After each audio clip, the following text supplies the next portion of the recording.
Pemirsa, Anda masih di iNews Pagi bersama saya Aya Nufus dan rekan saya Bremana Tenaya. Dan demikian tadi pemirsa adalah berita pilihan dalam iNews Pagi hari ini. Kita ke informasi berikutnya.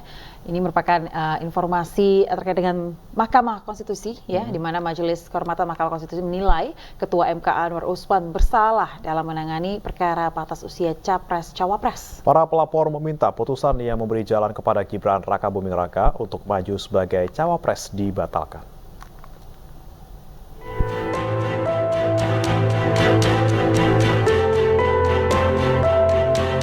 Ketua Majelis Kehormatan Mahkamah Konstitusi Jimli Asidiki menyebut Anwar Usman terbukti bersalah dalam memutus perkara batas usia Capres-Cawapres.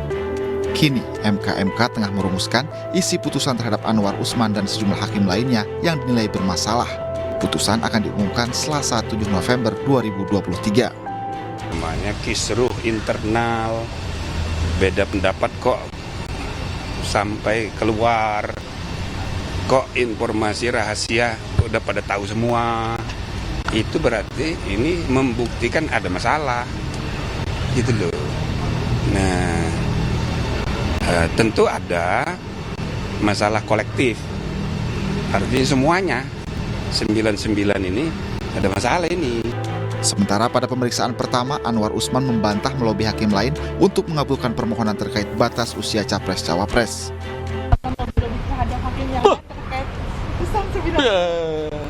Gimana, Pak? Ya, kalau begitu keputusannya seperti itu.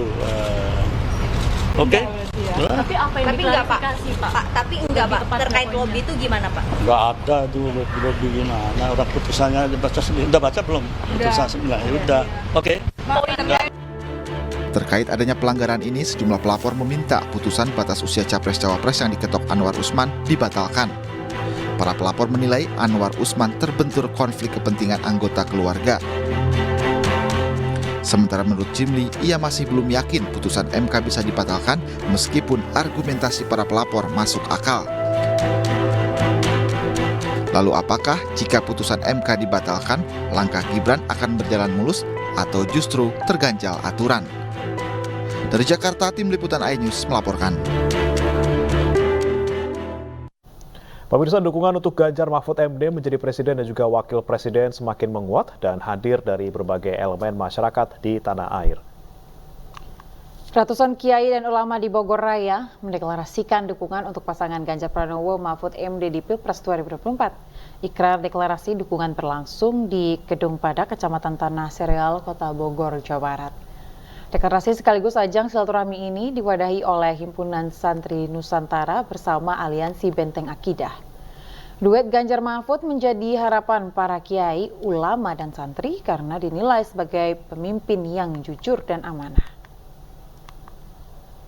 Kan sifat kepemimpinan yang sidik, yang sangat jujur, dengan rekam jejak bagaimana perjalanan panjang 10 tahun memimpin Jawa Tengah. Yang kedua, amanah.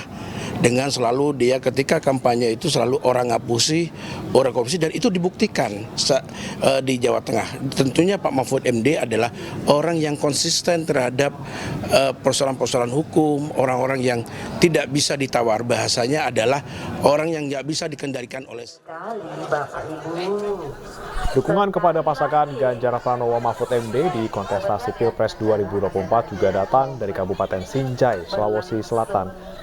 Warga desa Patalasang, Sinjai Timur bersama dengan petani tebu bersatu mendukung Ganjar, mendeklarasikan dukungan sekaligus pembubuhan tanda tangan bersama.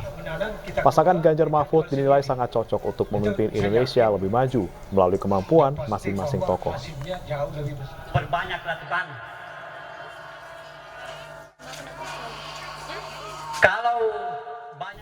Bakal calon Presiden Ganjar Pranowo menyaksikan laga final turnamen sepak bola Liga Kampung Soekarno U17 di Stadion Utama Gelora Bung Karno, Jakarta.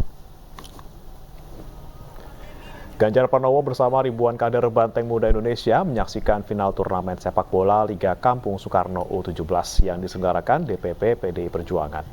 Turnamen Liga Kampung Soekarno U17 diadakan untuk mencari bibit muda pesepak bola nasional dari berbagai daerah. Dalam turnamen ini, babak final Liga Kampung Soekarno U17 menyuguhkan pertandingan antara tim Sulawesi Selatan versus tim Bali. Tim Bali akhirnya memenangi pertandingan dengan skor 3-0 dan berhak memboyong piala bergilir.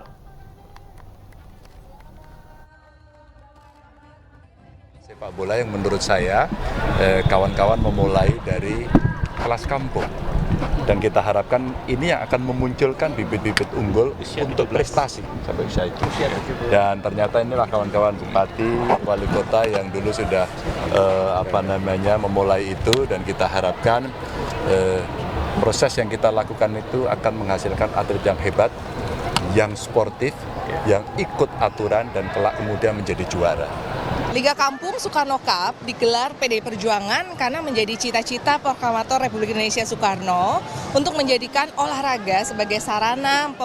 Ya, pemirsa, sang juara bertahan Piala Dunia U17 Brasil telah tiba di Indonesia. Ya, menyandang status juara bertahan, Brasil akan mencoba untuk bisa mempertahankan gelar mereka.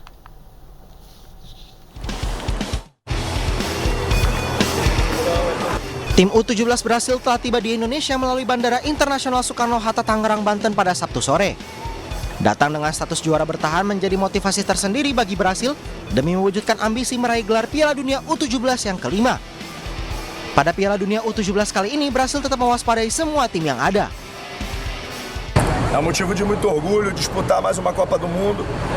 O que aconteceu há 4 anos atrás nos dá confiança, mas acima de tudo a gente precisa ter tranquilidade, entendendo que é uma nova competição, é um outro momento, são outros jogadores, e que a gente possa ter a felicidade e muito trabalho para representar o nosso país da melhor forma possível e colocar o futebol brasileiro em prática.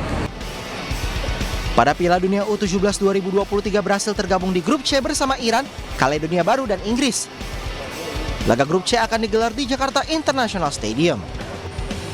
Dari Tangerang, Banten, Hasnugara, iNews melaporkan.